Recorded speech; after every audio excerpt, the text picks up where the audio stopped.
Hi, this is Matt with AppliancePartsPros.com. Today we'll be showing you how to repair your appliance. Remember, anytime you work on an appliance, make sure it's unplugged or the circuit breakers are off so there's no chance of electrocution. In this video, we're going to show you how to change out the KitchenAid Dishwasher Door Latch Strike. It's going to be a very easy repair and should only take a few minutes to show you how to do it. If you already have one of these, great. If not, you can click on the link below or get it at AppliancePartsPros.com. When you open up the package, you're going to get the new Door Latch Strike. The Door Latch Strike is what the door latch latches onto. The main reason you'll be changing it out is if it's lost or damaged and the dishwasher won't start because it thinks the door is open.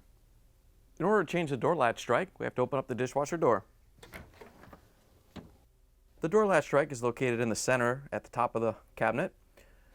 We're just going to lift up on the door seal a little bit, and you can see there's these two tabs right here, one on each side. We're just going to press down on those with a screwdriver.